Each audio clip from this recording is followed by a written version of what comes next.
Hello, everyone. I'm Jim Garrison, and I want to welcome you all to a very special session today that's being co-sponsored by Ubiquity University and Humanity Rising.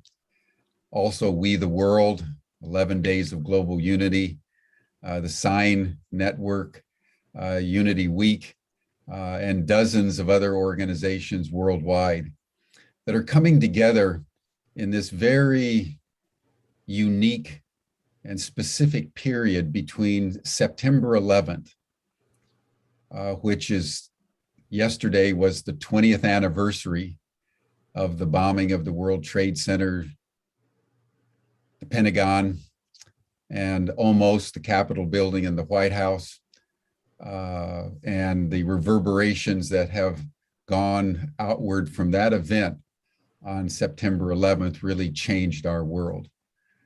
And there was an impulse beginning in 2004 that was coordinated by Rick Ulfik and We the World in 11 Days of Global Unity to demarcate the period between the bombing of the World Trade Towers and September 21st, which is the International Day of Peace, to really consecrate the impulse in the progressive movement to bring the world together in peace and harmony, and to explore day by day different themes. Today, we're going to be exploring the theme of interdependence.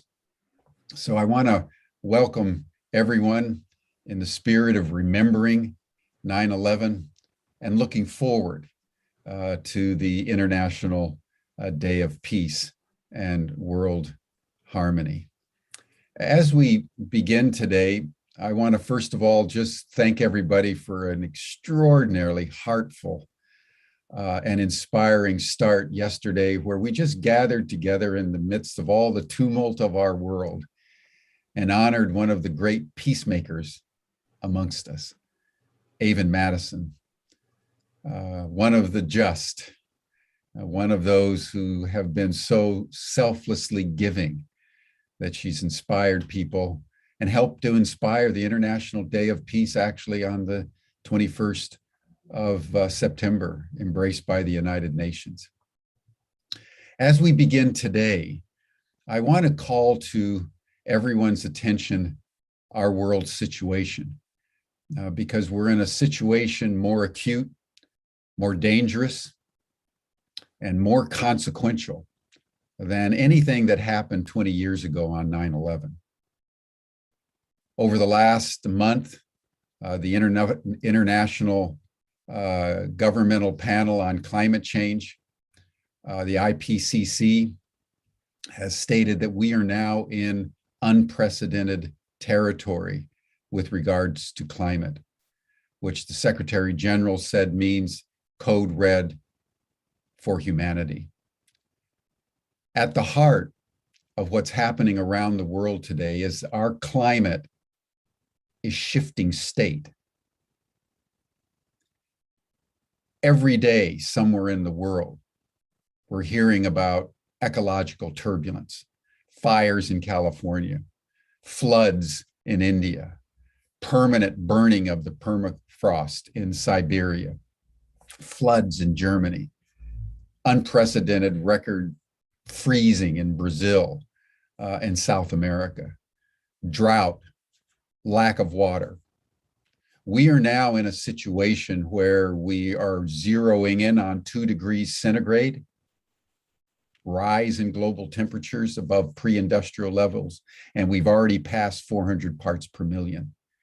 And what that means, if you talk to any climate scientist that's paying attention, is that we are now in the tipping point. We're no longer living on borrowed time. That's now past. We're living in tipping point time. And what that means is that the CO2 in the atmosphere is going to start exponentially increasing.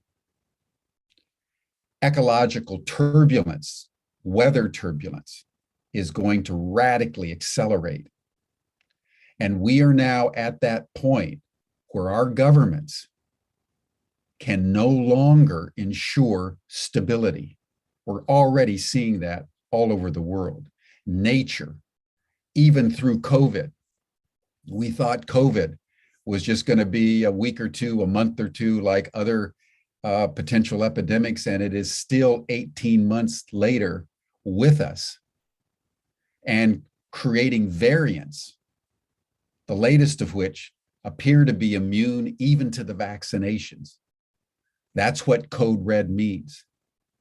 So we, the movement, need to shift state like the climate is shifting state. We need to rise to a higher level of interdependence. If you look around the world, there are tens of millions of NGOs and organizations of all kinds that are working on every conceivable issue. And they're all working predominantly alone. And that's one reason why we're not as effective as we should be. Just imagine if, as the climate is shifting state and our governments are no longer capable of ensuring stability, that we, the progressive movement, would also shift state and come together in a strategic formation with a common purpose in the face of Code Red to create a network, a global network all over the world of regeneration. We can no longer be sustainable with the environment because the environment is too broken. The only option left, the only mission left for the progressive movement, really, if you think about it in relationship to Code Red, is to proactively regenerate the human and environmental ecosystem by creating an Indra's net of regeneration all around the world. We're bringing together pods of regeneration first responders. And that impulse has been coming out of Humanity Rising. You may remember that it was last spring at the depths of the pandemic that we spontaneously began to convene 2 hours a day on Zoom so that people from all over the world could come together and share their experiences of what it was like going through this extraordinary pandemic. And the next thing we knew, we had hundreds of organizations joining, now over 400 organizations. We've had over 1,300 speakers as day by day we've made available humanity everywhere to come together. And out of that, a coalition of groups has been emerging, which includes 11 Days of Global Unity, includes the Sign Network, includes Unity Week, as a upsurge of collaboration, what we've called radical collaboration, is beginning to take place. Well, when we heard about Code Red, another configuration just spontaneously began to emerge out of all the hundreds of organizations that have been coming into interactivity together as we are today around establishing a global regeneration corps. One of the predictions now of the climate scientists is that we're going to be experiencing not only a rising, increasingly lethal turbulence out of the ecosystem, but in a few years, in 3 to 5 years, by no later than 2026, they're predicting what they're calling an extinction event. So we all need to get ready for that. We all need to know that the climate now is shifting. We are in the turning point. And so how we come into an interdependent strategic formation around regenerating the world is the most important thing that, in my view, and in the view of hundreds of organizations, the progressive movement needs to do. Imagine for a moment, very, very briefly, imagine thousands of organizations coming together.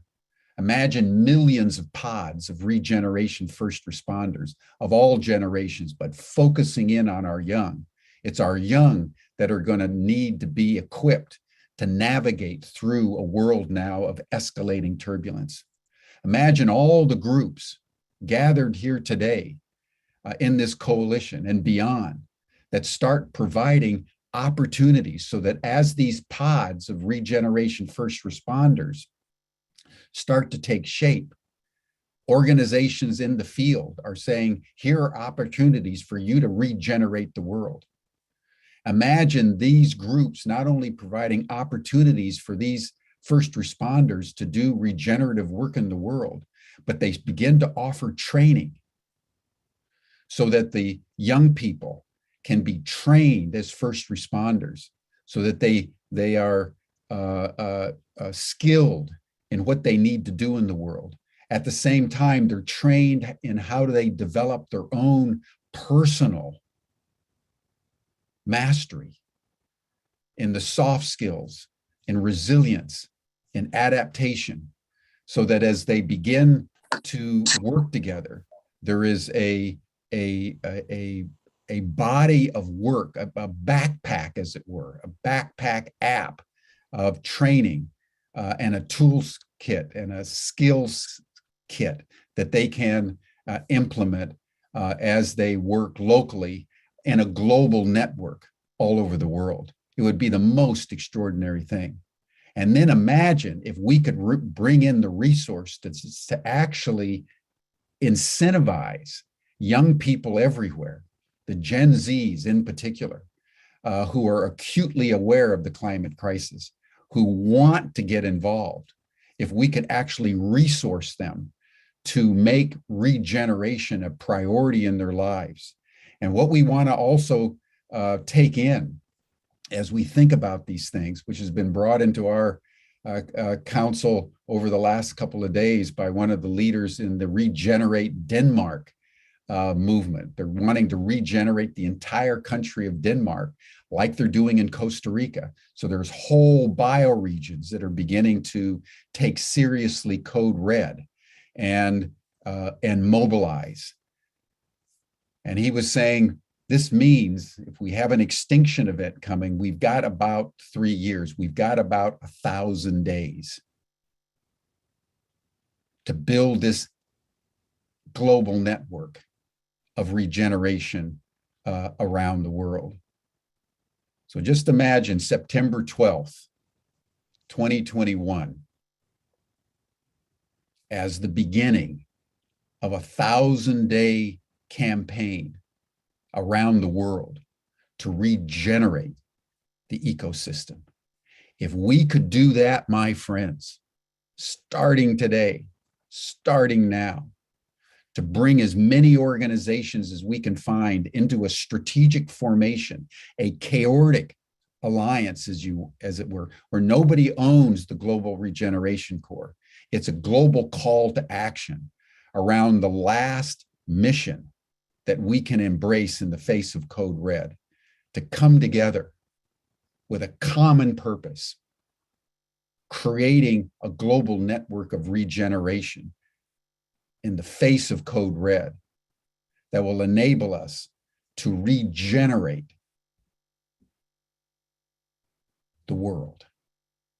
All of us working synergistically,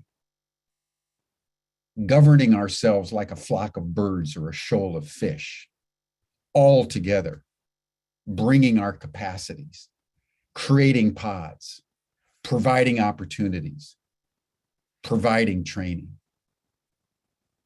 That would change history. Just think that thought as we contemplate today interdependence. The one thing that the progressive movement has not yet done is come together with unity of purpose, with a unity of capacity around a single focus of regenerating the world in the face of Code Red. And that's what Ubiquity University, that's what Humanity Rising, that's what the University of International Cooperation, Donut Experimental Action Lab, Integral Cities Meshworks, the Regeneration Community Network. Hundreds of organizations are now coming together around this common purpose. So as we begin the session today, I just wanted to accentuate Code Red as the context, as the new 9/11 that we are fated to experience together. And in a situation where our governments are no longer, that's essential to take in, our governments are no longer capable of ensuring stability in the face of rising, increasingly lethal ecological turbulence.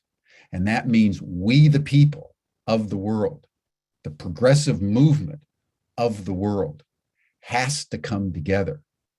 Because if we do,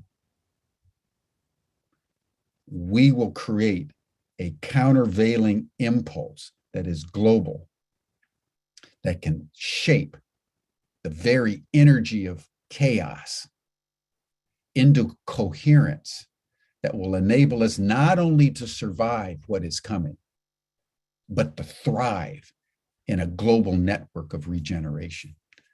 So I just wanted to put that out there for everyone to think about as we go through the next 10 days of our 11-day commitment with each other. And I will be accentuating this each day in a different way, but wanted to give everyone a common picture of what is now beginning to transpire globally, with more and more organizations and individuals joining in this very noble endeavor.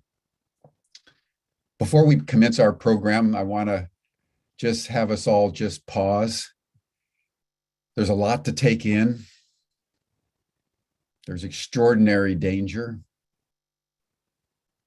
And there's extraordinary opportunity. Always remember the Chinese definition of crisis. It's a dangerous opportunity. We are in the most dangerous opportunity in the history of humankind. And how this group comes together, I believe, will determine the fate of us all. So let's just pause for a moment. Let's close our eyes. Let's center ourselves in our bodies. Let's just do something very simple. Let's attune to our hearts. Try to listen to your heartbeat at this moment, in a spirit of gratitude and thanksgiving that you're alive. We're all alive. And as you listen to your heart, send love out as intensely as you can to everyone you know. Because it's going to take all of us coming together to do what now needs to be done, to regenerate the world.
Thank you, everyone.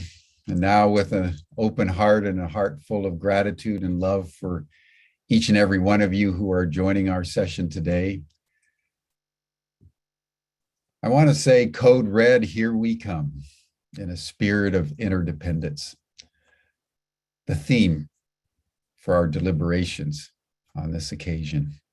And I want to welcome my good friend and colleague, Rick Ulfig, who was the founder of We the World and one of the co-founders of the 11 Days of Global Unity, who has really been orchestrating these 11 days. Rick, it's such a privilege to be working with you in this awesome time of danger and possibility as we come together in an interdependent whole that will enable us to do what now needs to be done. I turn the program over to you. Okay, well, thank you so much, Jim. And you described a very powerful program that can rise to the challenge that we face as a species on this planet. So We the World is definitely on board with the regeneration core that you are looking to create. And it, as you said, I think it can enhance all of the things that the groups like We the World are already doing. And it just helps to make a focus on a specific way that people can become engaged to address this climate crisis and all of the accompanying crises that the climate crisis is involved with. So yes, today is our second day of the 11 Days of Global Unity. And the second day, our focus is on interdependence.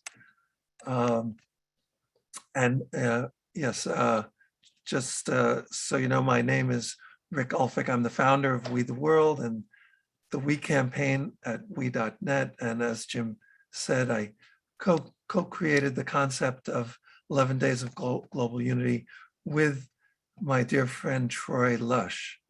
So today is a special day and a special session that we're doing for interdependence.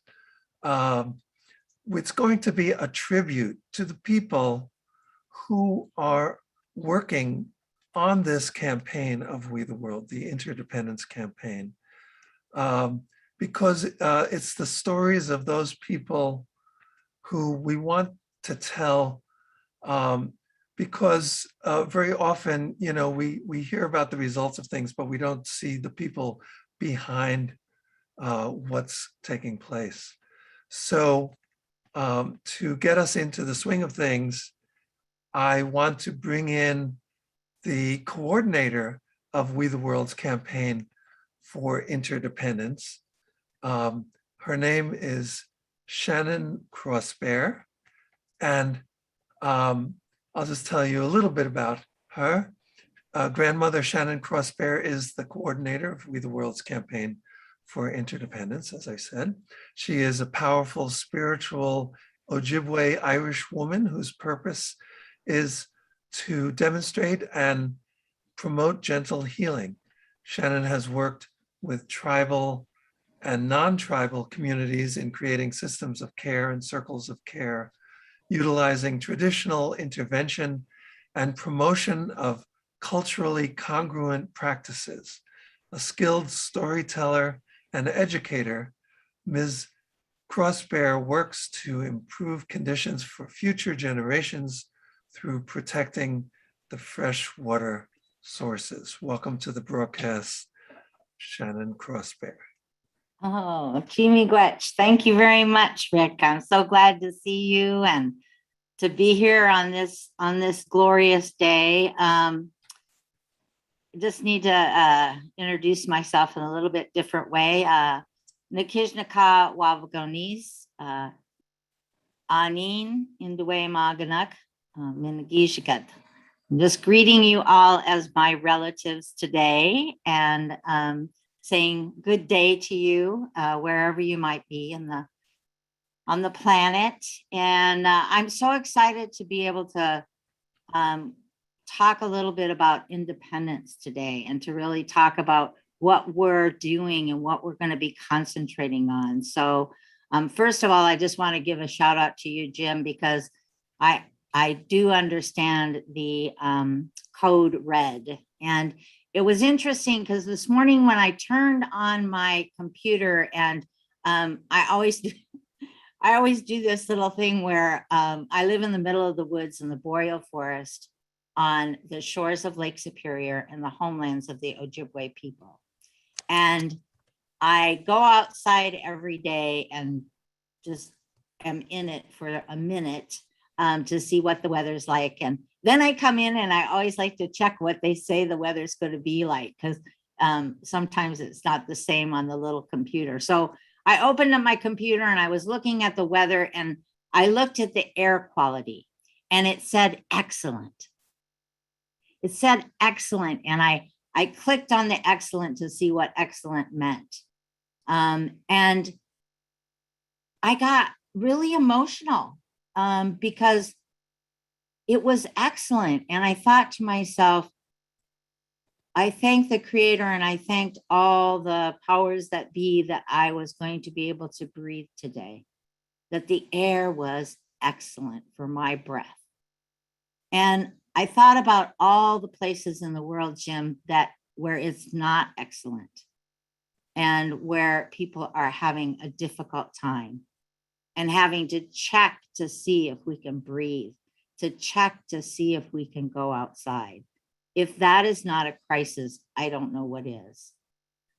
And so as I think about, this idea of interdependence, and I remember kind of what our elders used to tell us, and they used to tell us that there was a time of great forgetting, right? That we forgot at some point in time. And now we're in a place where we're starting to remember again, hopefully, what this idea of interdependence means, what having a world relational view really means, and how that really can impact how we are in the world. So today, today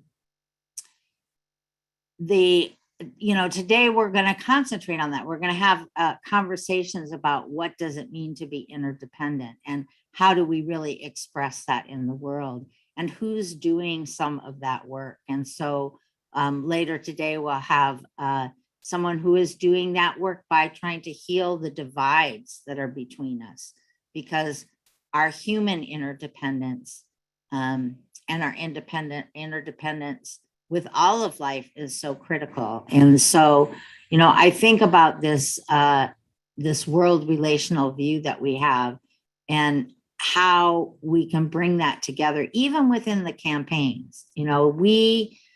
These 11 days, even though, one day we're concentrating on the term unity, or the term interdependence, or the term health, or the term youth and children, all of those things are connected, right? And so knowing that how they're interdependent to really create the life that we need to have to sustain ourselves. So I appreciated, Jim, when you were talking about regeneration, and I often think about how we have been under this doctrine of discovery and dominance, and how we really are now in a time of a doctrine of recovery. And so how we bring those things and kind of combine that. We talk about it as mending the sacred hoop of humanity, of knowing that just what you said, that we need all of us to be part of that conversation. And that's another thing about these campaigns and We the World, is that those 3 I's that Rick often talks about, right? To inspire, to inform, and to involve, right? So that those 3 I's that make up the we. And that's what we're about. So we're spending some time, even though these campaigns are not just on the day that we're going to be discussing them, but throughout the year and in a continuous fashion so that we can obtain and maintain peace on earth for all and for all of humanity, all of our relations, human and non-human, to be able to thrive.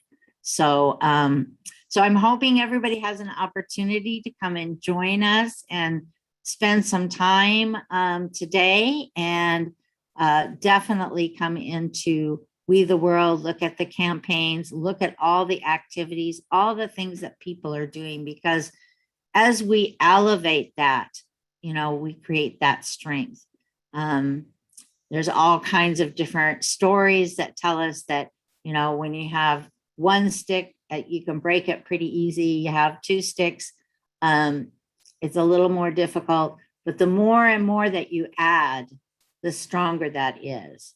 And that's the way that we can and will be able to see what's happening. In lots of traditions, we talk about this time, that it's, we talk about being on two roads, and that we have a decision to make, that we either go down one road in which we thrive or not. And even changing, at the beginning of this, I spoke in my language, even thinking very deeply about how we change our language. I've heard a lot of things about, doing things for the earth, and living on the earth. And even if we change just a little bit our language about living with the earth and doing things with the earth and with each other, and understanding our sense of belonging. We belong not only to our human relatives, but to all of life. So thanks, Rick. Thanks for giving me a chance to just share and invite everybody to come and join us for this day. And they can find everything right on we.net. That's correct. One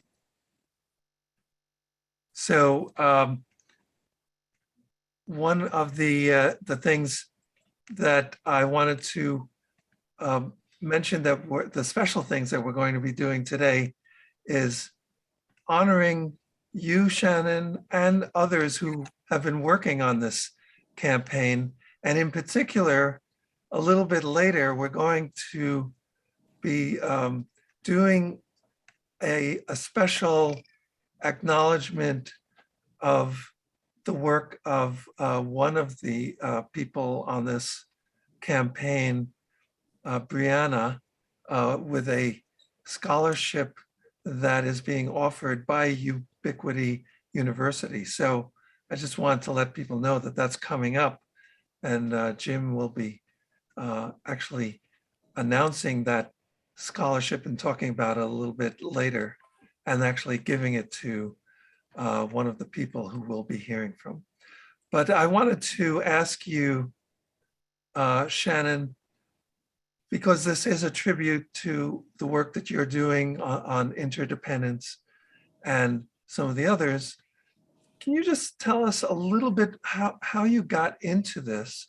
What made you begin to devote your life to talking about all of this, and maybe give us a sense of your childhood that kind of led you to think this way? Is that just the kind of culture that you came into, and how did that work, interfacing with the sort of mainstream culture that as you were growing up? Oh, wow.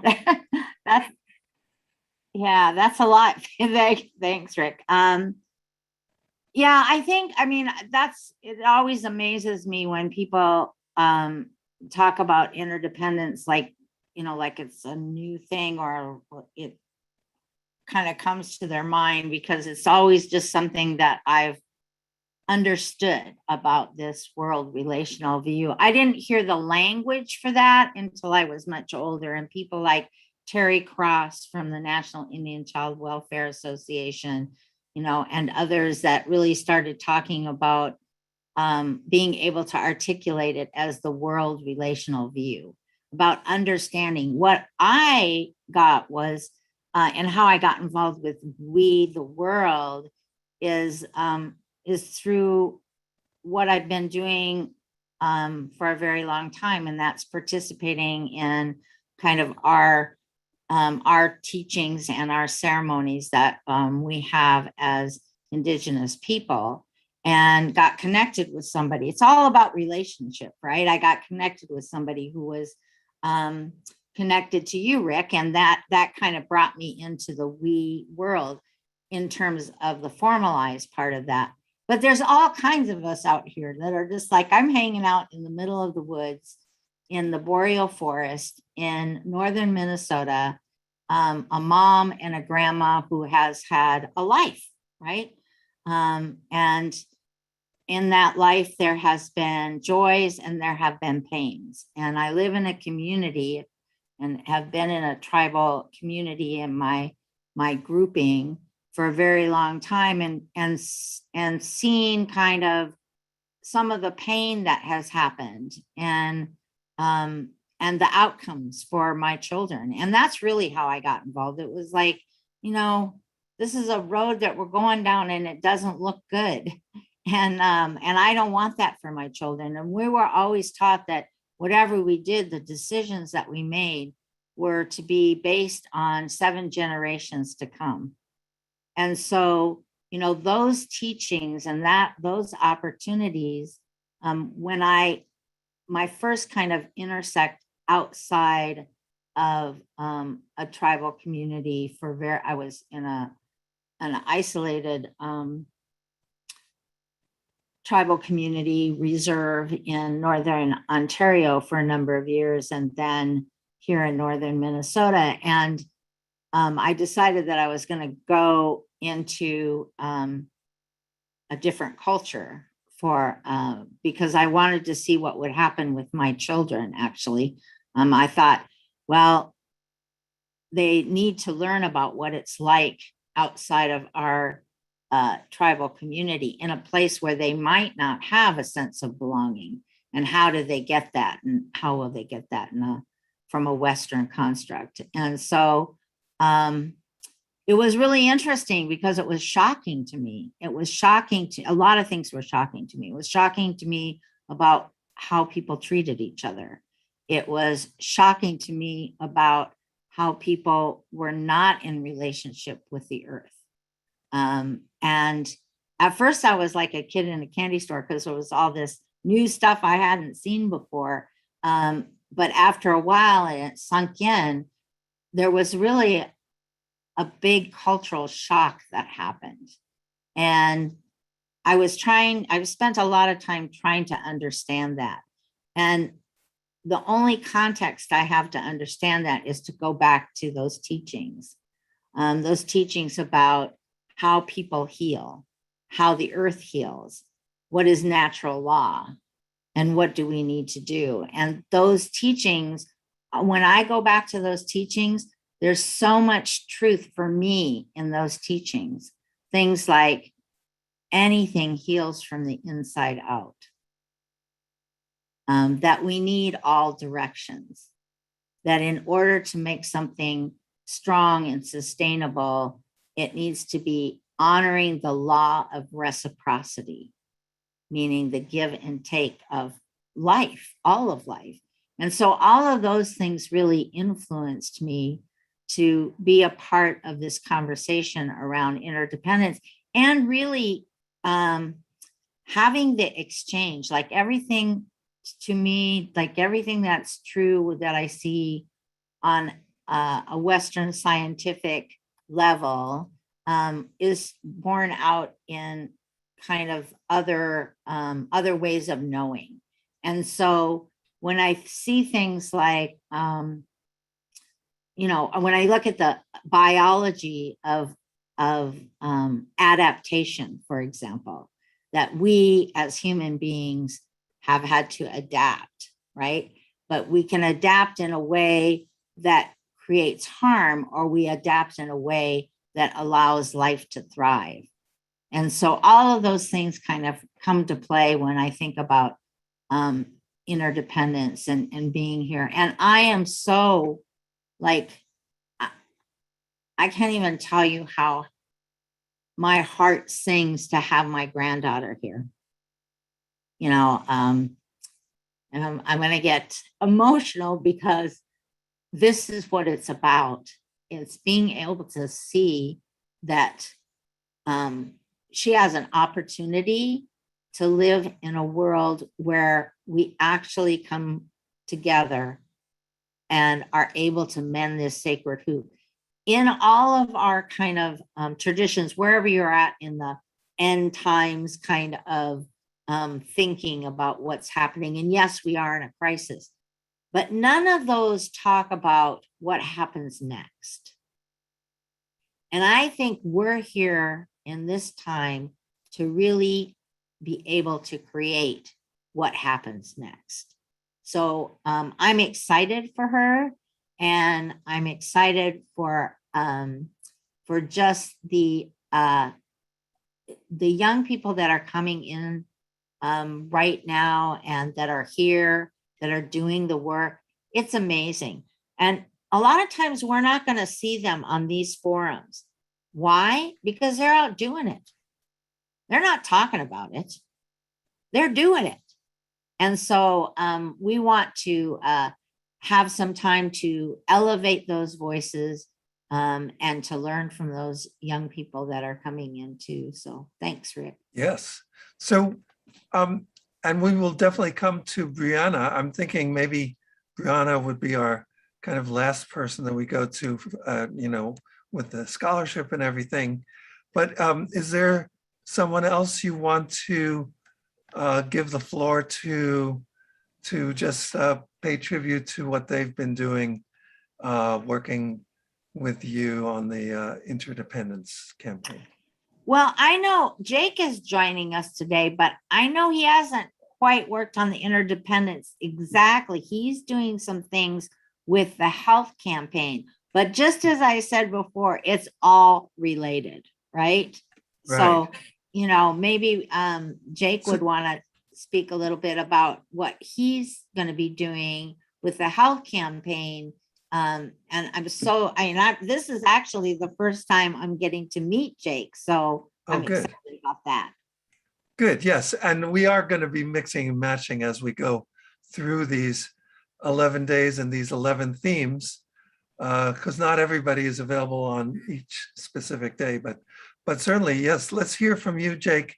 What are you working on with regard to the health campaign? And why don't you give us just a little bit of background about what has motivated you to step up and work with We the World and do this work in general to create a better world? Okay, so I run the public health club at my school, and I was looking for volunteering opportunities, and I came across the health campaign. So yeah, and then once I got connected with Jana, I got notified about this 11 days of health and like peace and unity. So I have a presentation that I'm preparing for September 15th, where I'm going to be going over like the basics of the health campaign and some ideas, including like the abortion crisis and like the cholera, AIDS, and like malaria epidemics. Wow, that sounds exciting.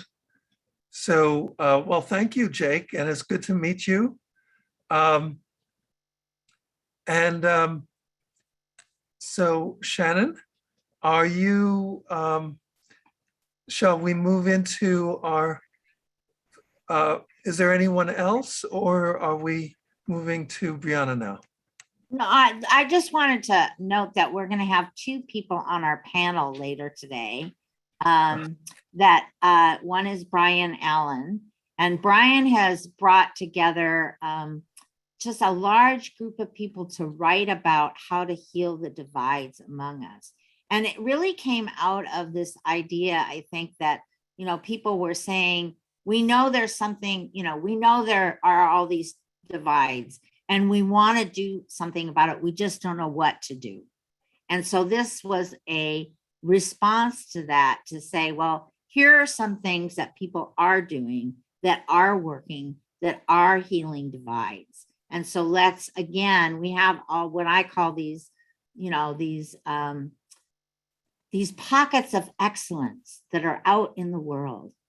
And just as you are doing, Rick and Jim and so many others that are bringing together those pockets of excellence so that we can really rely around the collective intelligence. So Brian Allen will be with us. And then a young lady, her name is, everybody's young to me, so, her name is Gwendolyn, and she has, Dowling, and she has created a framework called Connect All. Because sometimes, again, people think about interdependence, but they're not quite sure how to connect all these things in their own lives. So she's created a framework that may help people and guide people in order to do that. So we'll have those two, and I think that'll be really an interesting panel, and want to invite people to that. Later, there's actually going to be another presentation that is done by the environmental campaign to really bring in, again, the environmental piece of this interdependence that we need. And so that'll be later this afternoon, and we're excited about that too. So Excellent. Great. So I understand that Jake has a PowerPoint that he could show now, but since we're moving towards the final section of this session, I'm just wondering if you can do like a short preview and then do the full thing on the during the Day for Health. Jake? Yeah, I would you can do like- that. Like just a quick overview, because I Yeah. understand it's really great. Do you want me to share the presentation out, or do you want me to just go over it? You could share a little bit of it, but like I said, make it kind of just like a sneak preview and then do I the don't know full how. thing. I'd have to like go through all the slides, but basically we're Mhm. going to be going over Okay. a few themes in the lens of healthcare. So specifically, we're going to be going over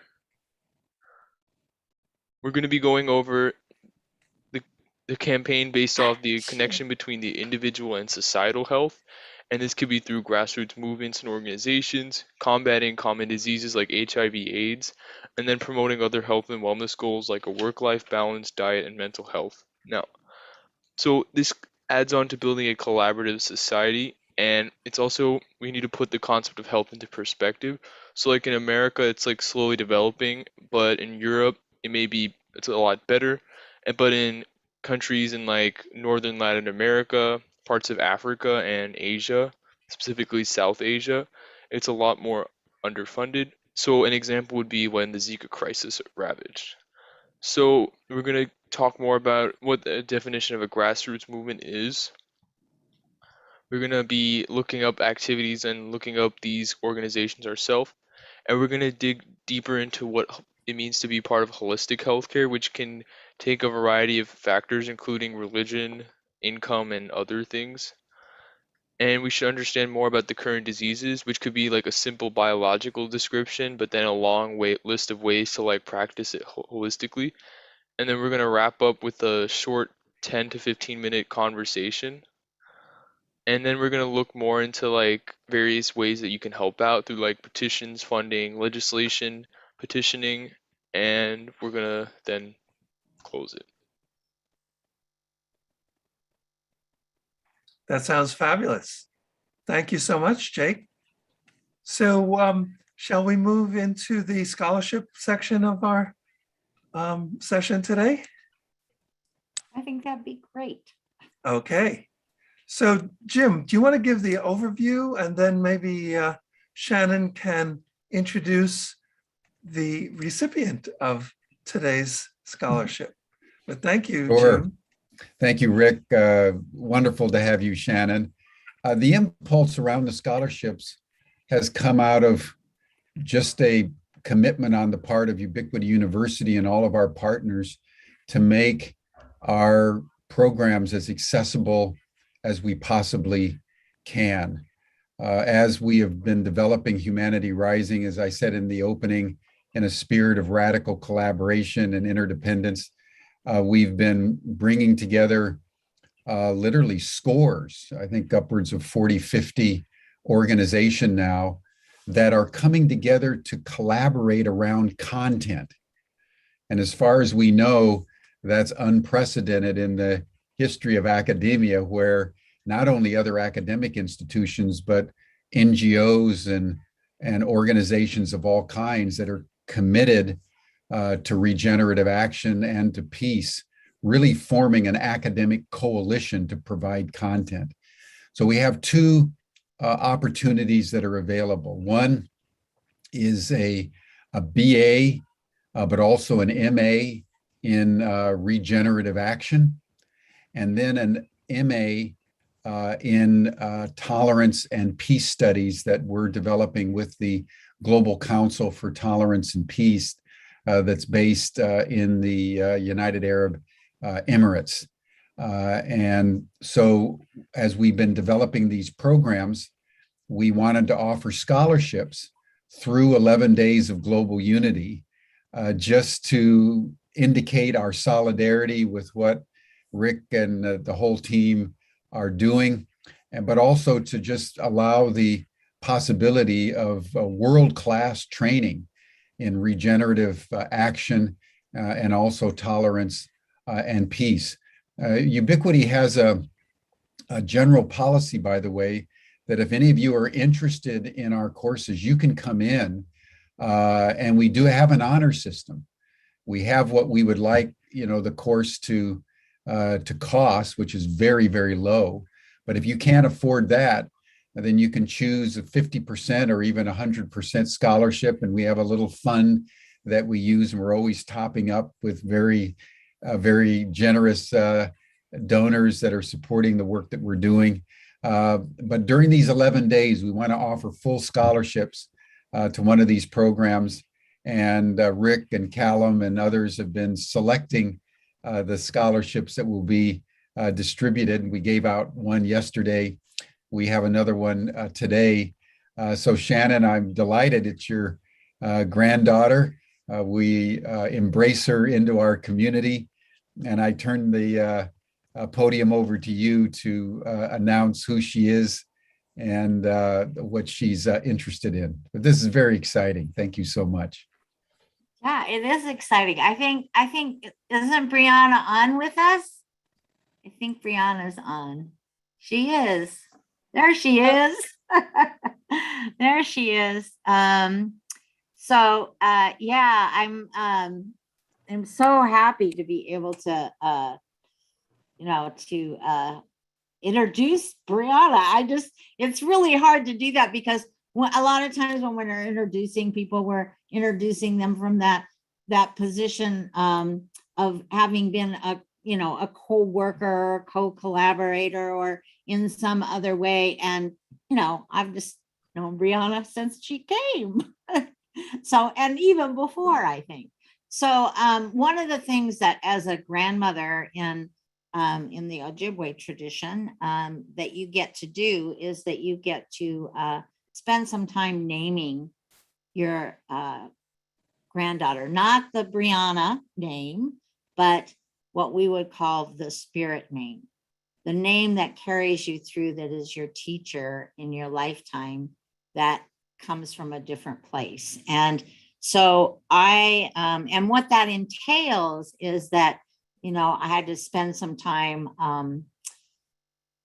meditating, praying, asking the ancestors about who was this young person that was coming in, who was this young woman that had arrived, who was this young Quaisance, this young girl. And when her name came, I knew that there would be special things that she was doing in the world. And so her name translates to granddaughter of the moon.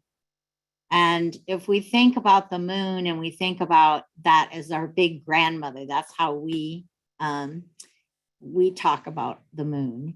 And just all of the things that the moon does, controls the tides, controls the water within us, is part of the give and take and the ebb and flow and all of the things that happen within that cycle, those 28 days of what it means. So, and the balance. And so it seems to me that this is kind of a perfect place for Brianna to insert her voice. And she's done that up to this point in time in a lot of different ways. She's done that by writing, by spoken word, by her very presence as an activist, caring about others. And so it seems to me that she would, I'm very proud of her, of course, as you can tell, but also excited because I get to see what she's going to do and how she's going to play into the world and do wonderful things and be that messenger of peace.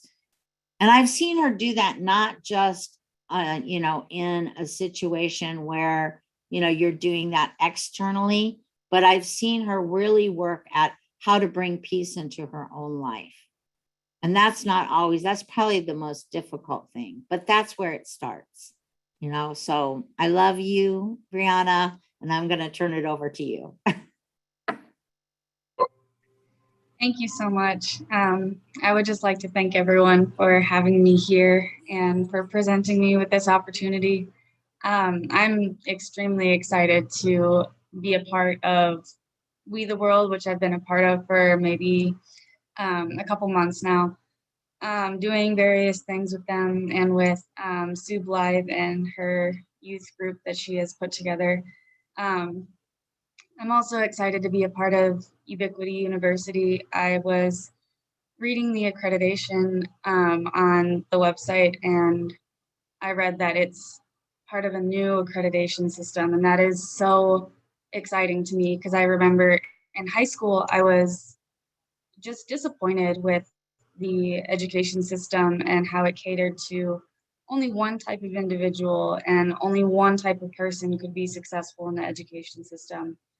And it only taught certain things and a lot was left out. And I remember having been so distraught by that I went so far as to address the committee in our school and ask them to change something about that because it just wasn't good enough for us as students. And seeing that Ubiquity University is taking a new route with accrediting their university and providing value to their education and whatnot is really exciting because it seems a lot more inclusive, a lot more peaceful, a lot more educational. And I'm honored to have been invited to be here and that I was thought of to be, connected to this. I'm very grateful. Thank you all. Thank you, Brianna. Rick, if I could just say a quick word about the Global Accreditation Council. I think what Brianna's saying is extraordinary. And I'd like to get to know you a lot better, Brianna. I'd like to set up a call just so that you and I can get acquainted. But you're pointing to something that's very powerful. The current accreditation system around the world is broken because it's so limited. And so what Ubiquity has done in conjunction with numerous other academic institutions and NGOs is to form the Global Accreditation Council based in The Hague, where we are saying to be accredited, institutions not only have to have a high level of excellence in what they're offering to the students, but they have to demonstrate a commitment to regenerative action in the world linking knowledge to action at a critical moment in human history, which is, as I said at the beginning of the program, we're now in code red. So every academic institution in the world needs to take that in and prepare young people to be regeneration first responders by whatever way they do that. And then number two, academic institutions need to be focused on the spiritual health and development of every single one of their students.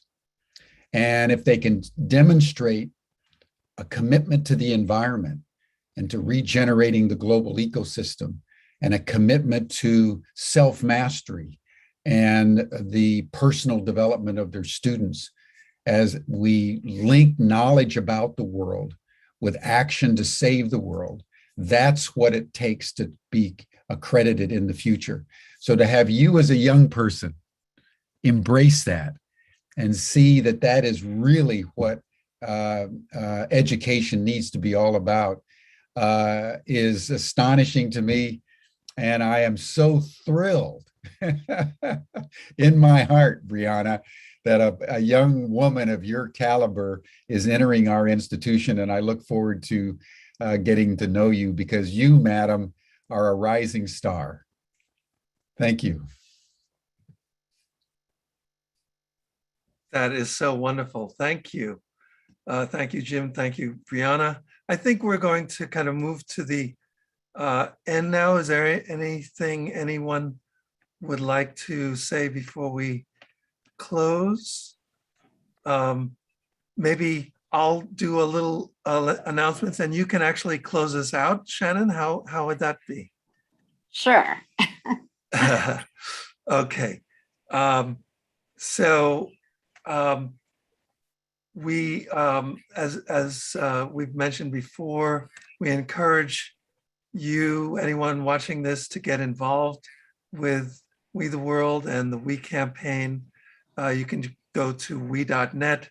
Also, we have all of these amazing people that are being highlighted, people and organizations being highlighted during 11 Days of Global Unity.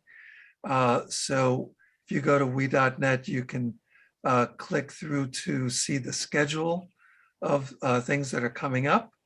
And one thing that is coming up very soon today is the 11 Days Summit panel on interdependence with other guests that Shannon and I will be co-hosting. It's at 1 p.m. Eastern time today, but then we have all of the other campaigns, environment tomorrow, and then economic justice, and all 11 of them.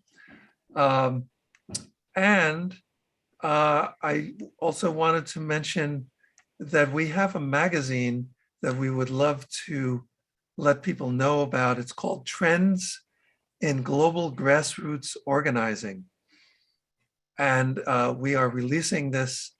Our September issue is focused on 11 days and all of the partners. So we encourage you, again, if you could just go to we.net, you can see how to find that magazine and download it. And also we have these things called trend reports that people can issue about their organizations, or if they have a news or an announcement about their organization and what they're doing, they can issue a trend report right on the website. And the full website is trends.we.net. And other than that, I think that's it. Thank you so much to Jim Garrison and Rick Buckley from Humanity Rising and Ubiquity University for this collaboration on the scholarships, on broadcasting all of the summit panels for the 11 Days of Global Unity. And we're just thrilled to collaborate with you. So thank you. And Shannon, would you like to take us out with maybe a prayer or a message? Sure. Thanks, Rick. Actually, I want to take you out with a poem that I found when I was 16 years old and I went into a doctor's office that I had to go to, and there was a book on the table, a magazine, and I was a voracious reader. And so it was called The Ligurian, and I never forgot the poem. And it fits because it's called The Cold Within. 6 humans were trapped by happenstance in a bleak and bitter cold, and each one possessed a stick of wood, or so the story is told. Their dying fire in need of logs, and the first one held his back. For of the faces round the fire, he noticed one was black. The next man looked across the way, and he saw one not of his church, and he couldn't bring himself to give the fire his stick of birch. The third one sat in tattered clothes, and he gave his coat a hitch. Why should his log be put to use for the warm the idle rich? The rich man just sat back and thought of the wealth that he had in store, and how to keep what he had earned from the lazy, shiftless poor. And the black man's face bespoke revenge as the fire passed from his sight, for all he saw in his stick of wood was a chance to spite the white. And the last man of this forlorn group did not accept for gain. Giving only to those who gave was how he played the game. Their sticks, held tight in death's still hands, was proof of human sin. And they didn't die from the cold without. They died from the cold within. And with that, we are stoking the fire.